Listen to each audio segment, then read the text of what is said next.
has an exhibition case back so you can see that movement inside. Was lucky enough to be selected in one of the top MBAs in the country, so she was like... I was in the market for a GMT. I like to travel for both for work and pleasure, and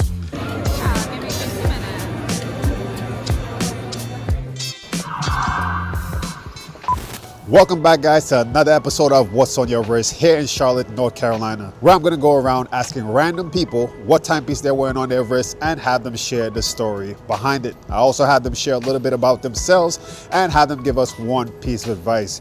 Guys, I've been enjoying my time here, especially watch spotting. It's great to see the complete opposite, especially making most of my content in Miami. Charlotte is a little bit different. They're a little bit more low-key, understated. So I hope you guys are enjoying it. Comment down below your favorite timepiece we spot out here today. Give the video a like, and let's get straight into it. All right, I'm here with Will. And where you from? San Francisco. San Francisco, okay. So you're just living here now or just visiting? I live here now. I've been here a little over 3 years. Got you. And I spotted him wearing a beautiful Grand Seiko. Gorgeous piece. I'm hoping to get some good shots in the sunlight so you guys could really appreciate this dial. Tell me, what's the story behind this watch? So this is the SBGE 277 Grand Seiko. It's a triple time zone GMT. I was in the market for a GMT. I like to travel for both for work and pleasure, and I did a lot of research. I saw this watch had all the functionality I needed. I think it's a beautiful piece, great colorway, love the textured dial, and so I had to jump on it. Yeah, I don't blame you. I would put this over a Rolex GMT, to be honest. Agreed. I think it has more functionality. When you get the shots, you'll see the Rehot has the odd number hours indices, and so that allows you to actually read all 3 time zones at a glance without having to do the mental math. So to me, that was just the big winner for me. Yeah. And is this the power reserve? Yep, power reserve indicator, 72 hours. I love that aspect of it. And is the case back exhibition or It's a solid case back, but yeah, I mean, still a beautiful timepiece. Yeah, this is a spring drive movement, so yeah. Nice. Now tell me, what was the watch that sparked your passion for collecting? Oh man, probably, I don't know. The one that really got me serious into mechanical watches were the Seiko Cocktail Times. Yeah, really affordable watches, but very beautiful dials, and you know they have everyday aspect to them, but they're also dressy at the same time, and so yeah, that's what caught me on. Was there ever a point where you got caught up in the hype watches, or are you just strictly what you love? It's just what I love. You know, hype allows me to at least start looking at pieces, and they'll start my research. But yeah, if I'm not feeling it, I'm not feeling it.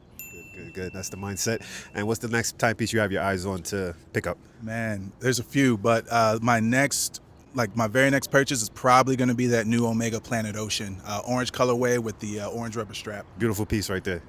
I'm glad you mentioned Omega. If you want to mention some of the pieces that you have that you love that maybe you purchased to mark achievements and milestones, you can as well. I mean, again, this Seiko, this Grand Seiko is probably my favorite. I got started, like I said, with the Seiko Cocktail Time, so I have the Blue Moon dial as well as the Negroni dial. My big, I guess you'd call it my grail piece that I'm really thinking about, probably would either go a Rolex 1908 Platinum or get the Sky Dweller in rose gold. I like that. Okay. Now tell us, what do you do for a living? I work in finance, derivatives trading. And my last question, one piece of advice for people today. Could be in finance, relationship, general. When you're starting out in anything, man, just be a sponge. Learn everything. Don't turn your nose up at anything. It doesn't matter if someone's older, younger, less experienced, more experienced. You can always learn from everything. So just keep your mind open. All right, man. Perfect. Great advice. Appreciate you sharing your timepiece, and enjoy the rest of your day. Absolutely. Thank you. All right. Today I'm here with Ran. And tell me, where you from? I'm from Philly. From Philly, okay. Yep. And I spotted you wearing a beautiful timepiece on your wrist. This is amazing. Tell me, what's the story behind this watch? I got this about a year ago, last May. This is a JLC Reverso. I was looking for a watch to buy. I had started making some money, got a lucrative career, so wanted to get something nice. And saw this, learned about the history, went to the AD down in South Park, and had it on my wrist, left the AD, thought about it for a week, and went right back and got it. So, yeah. This is not your first watch, I'm guessing. It's not my first watch, Gotcha. Yeah. What was your first? My first watch was a Citizen Echo Drive. WR100 chronograph. My mother got me that for, I think, my 15th birthday. Back then, we were living in Jersey, didn't have a lot of money, so she spent like $120 on that thing. It put a hole in our pocket, but I love that watch, and I wore it like every day in high school, college, everything. And then, you know, just really liked watches since then. Had that watch. I still have it. That's on my nightstand. The chronograph hand actually resets to 59, not 60, so I got to get that fixed, but it's one of my most prized possessions. So. Nice. You started you off right, definitely with that Citizen. Yeah, exactly. Now, what's the next timepiece you have your eyes on to purchase or hope to have gifted maybe? Yeah, I love vintage watches. So, the Vacheron Constantine 1921 Historique American. Yeah, I for whatever reason, I didn't think I was into square watches, but apparently all the watches I like are square, and that one looks awesome. It's got like the off-center dial that looks classic and interesting. I saw that, and I was like, yeah, I got to get that. That's a good piece to go after. Yeah. Now, going back to this, does the reverse side have another? It's got a dual face. There you go. Yep. Okay, and it's like the night and day.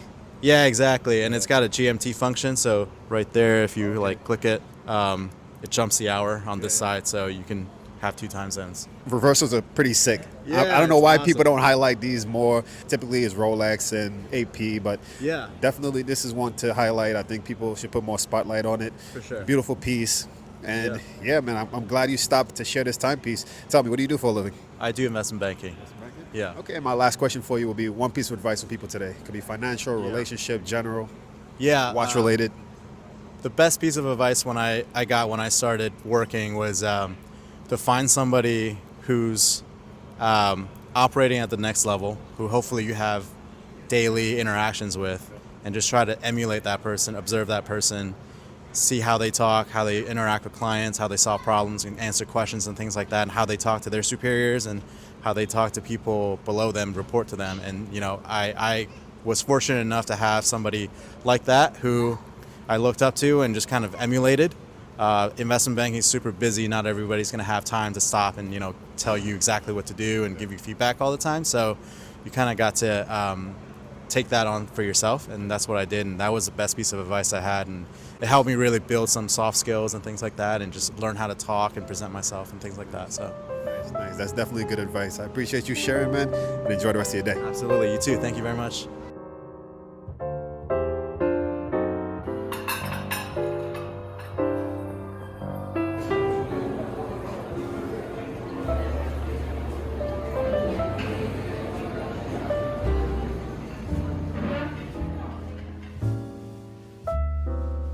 So guys, it's a beautiful morning here in Charlotte.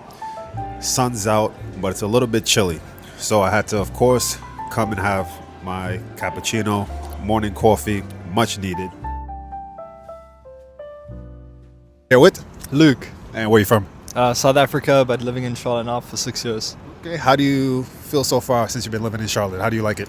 I love it, yeah. I love America. Miss back home, it's so beautiful there, but Charlotte's a good city, young, you know, a lot of people, new buildings, so... Nice. Well, I spotted him wearing a beautiful timepiece. Tell us, what brand is it and what's the story behind it? So it's just a Paul Rich, nothing too crazy. Got a lot of ads online. I was like looking for a watch that kind of had a little bit of a sleeker design, not so, because I like chunky watches, you know, I've like diving watches, Tag Heuers, that's kind of big back home. But yeah, just this Paul Rich, I love like the green face on it, and you know, it's got a little shine to it, so yeah, it's pretty cool. I got it online, and I just bought it for myself as a little gift. From a distance when I saw it, I thought 2 things. I thought AP Royal Oak and Tissot PRX. Yeah. And the green dial definitely stands out. It has real sparkles to it. Yeah. Definitely a beautiful piece. Tell me, what's the next timepiece you have your eyes on to purchase next or have gifted? Jeez, I mean, I'm still in my 20s, but the goal is to get like a tag. Yeah, I think, I don't know, my whole family, like, I mean, they don't have any tags, but they always just like tag and kind of the marketing behind it. Like, I know they like they have actually a really cool website. I'm in marketing myself, so my girlfriend does marketing, she's behind the camera, but yeah, tag's cool. Ryan Gosling's like the face of it now, which is pretty cool. Rolex is a bit flashy, but yeah, all my friends like want a Rolex, so maybe one day once I have the money. I think a tag right now you could get it on the pre-owned market. Yeah. Even a vintage tag that could be pretty affordable, you know. Yeah, I think, you know, I don't like spending too much money on things that don't matter too much. I think, you know, a nice cologne, nice watch is good to have, but at the end of the day, like, you know, I'd rather put, just get it one timepiece, 2, 3, maybe, once cash starts flowing, but otherwise just, using money for experiences like travel, family, things that are kind of more important than just like the physical aspects. I get that. I understand that fully. I'm the same way, but I know some people, they look at watches as, marks of achievements along the way. Like, let's say you travel to Spain, you purchase a watch there. It's like a memorable thing. But I definitely get what you're saying. Now, you said you're in marketing? Yeah. So right now I'm like a videographer at a marketing agency in Charlotte, and just building my way up and creating cool content. So yeah. Very nice. Last question. One piece of advice for people today. It could be financial, relationship, in your line of work. A piece of advice.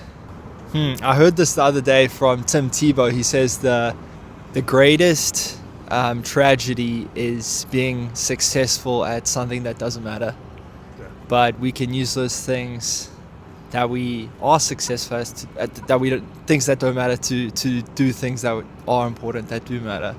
So that kind of like struck a chord in me, and I think I'm gonna kind of like use that. He's like, I appreciate you for sharing that and your timepiece, and so enjoy the rest of your day. You too. All right, guys, today I'm here with Dan. Dan. Where are you from? Originally from Albany, New York. I moved here to Charlotte about a year ago.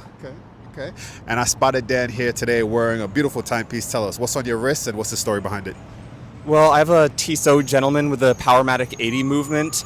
I got it back in 2021 from my great aunt. Got it for me for a Christmas gift. What size case is this? It's a 40 millimeter watch. I think this is probably the biggest I would go, but it fits my wrist pretty well. Yeah. And I love that blue dial, that blue sunburst dial. I'm going to show you guys, of course, in the sunlight. Definitely a nice piece with the date. That's something that we use every day, not just the time only. Is it a exhibition case backed or?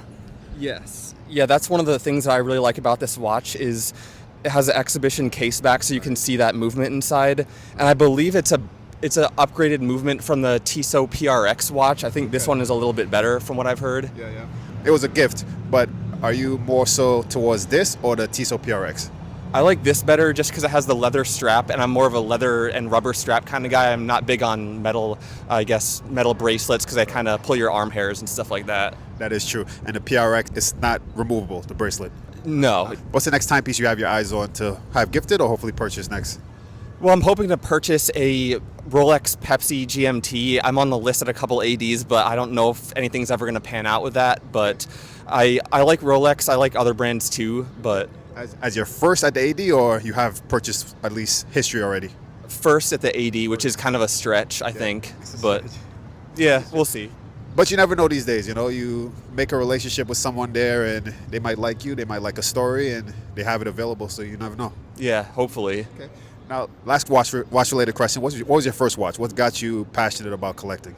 My first watch was a Timex Ironman digital watch. I still love that watch, and I started wearing it when I was 10 years old.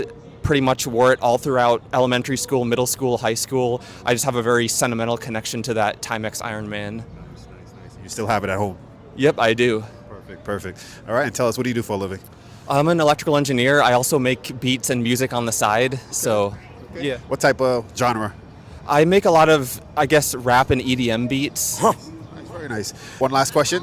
One piece of advice for the people today. Financial, relationship, general, or in any line of field that you're expert in? I would just say don't be afraid to take risks because you only have one life, and if you're thinking of doing something, you might as well go ahead and try it because you never know what's going to happen. Great advice, man. Well, I appreciate you sharing your timepiece and your knowledge, and enjoy the rest of your day. Thanks, you too. At this point in the video, guys, comment down below your favorite timepiece that we spotted so far. Comment down below your favorite watch and let me know why.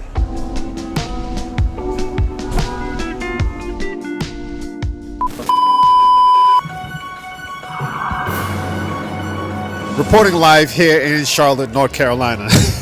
Guys, I literally feel like a news reporter. But I just stumble upon these people protesting. Clearly, they're against the president and ICE. And I'm out here just watch spotting. I'm not really with this. I'm trying to see what's on their wrists. Mostly Apple Watches, smart watches, as you guys can expect. But yeah, crazy. It's a couple thousand people.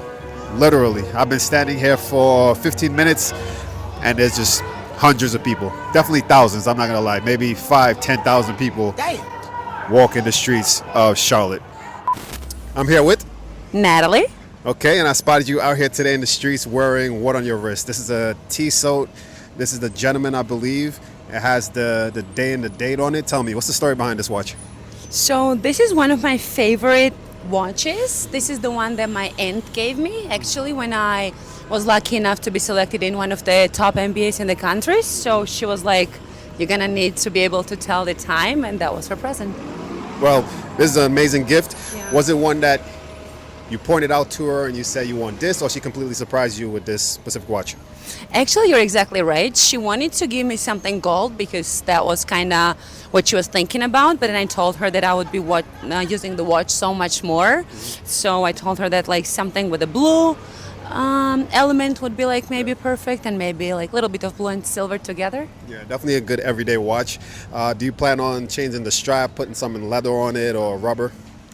Honestly, no. I love silver. I think that's why I chose it. So I would not be changing it. If something, I'll just rather buy a watch. Different watch. Yeah, with a leather than change it. True. For me, whenever I get bored of a watch, I just change the strap, and it's almost like it's a new watch afterwards. That makes sense. That's smart. Maybe Gotcha. I'll consider it. Perfect, perfect. Sure. Now, what's the next timepiece you have your eyes on? Honestly, I want to buy. I think if I have to choose one, I really want to buy Cartier. So that's what I have my eyes on. Okay. Do you have a metal type in mind or a specific model? I think I will stick with silver. And I think price range is what I'm looking at the most right now. So something under 10K would be potentially the one I'll consider. And my last question for you is one piece of advice for the people today. It could be financial, relationship, general, one piece. I would say be authentic to yourself and then just go with that. Perfect. Well, I appreciate you sharing your timepiece and enjoy the rest of your day. Yes, well. So something that I've noticed after interviewing various types of people with my series, What's on Your Wrist, is that a lot of people don't understand the cost of certain watches. I think when most people hear Rolex, they think unattainable, highly expensive, but in reality, they are achievable. You can get Rolexes on the pre-owned market, even at the AD, at a great price. I've interviewed engineers, civil engineers, electrical, software engineers who should be able to afford these watches with 2, 3, 4 years of full-time work. I'm here with Chris, man. Where you from? I'm from Langston, South Carolina. Okay, and I spotted him wearing a beautiful timepiece. From a distance, I couldn't tell exactly what it was. Yeah. To me, it resembles a little bit the Rolex Oyster Quartz. It has the president style bracelet on it, white dial, date function. Tell me, what's the story behind it? Man, it's just a Citizen. My first watch. I went and got it a couple of weeks ago just to have something in my repertoire that I can put on when I have to put on a tux or something like that. Got you. Is this your only timepiece or you have more? This is my only one. This is the only watch I got. I got a G-Shock, but that's, you know. A G-Shock's solid. Yeah, That's a good watch. All black G-Shock. It's an all black G-Shock. To be honest, serious collectors out there have G-Shocks in their collection. Yeah. It's a solid watch. It's a watch where you can bang it around, not worry too much about it. Mm-hmm. And this is a dressy piece. You can wear it casually, formally. What's the next timepiece you have your eyes on? I'm not really super into watches. I'll probably get another Citizen before I start trying to indulge in like more serious stuff. Yeah, expensive. But let's say, I'm sure you've been looking at pieces. You've heard of watches out there, like maybe like Rolexes, I'm sure. Yeah, of course. What's the one that stand out to you that you may want to add whenever you get to that point? I was actually looking at Rolexes yesterday, just kind of get a in mind kind of estimate of how much I was gonna have to spend.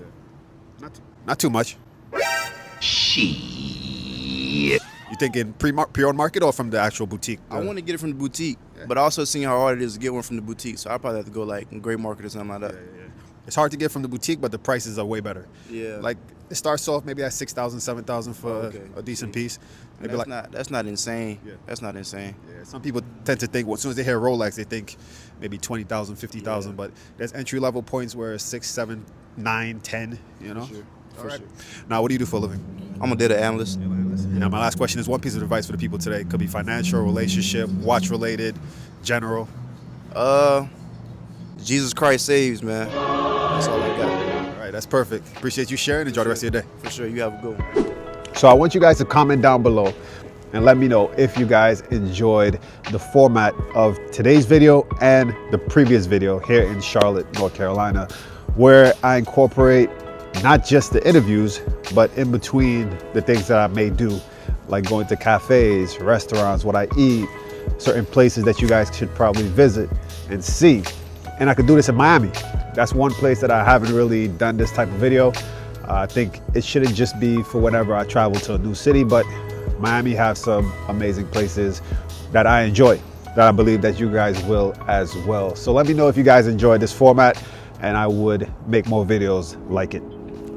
Towards the end of the day, I was craving soul food. It's been a while, so I Google searched soul food in Charlotte, and this place came up, so I decided to check it out. A place called Mertz. So I went in, and it seemed pretty cool. Nice ambiance, the vibe was okay. Looked over the menu. Took a while, but I ended up looking at the chicken breast, the fried chicken breast, mac and cheese, and collard greens. And that cornbread over there to the left was fire. Trust me, it was the best thing I actually ate. So I started eating. I started off with the mac and cheese, the greens, and I also had cabbage as well. But then while I was cutting the chicken, I was like, something ain't right. Hold up. Wait a minute. Something ain't right.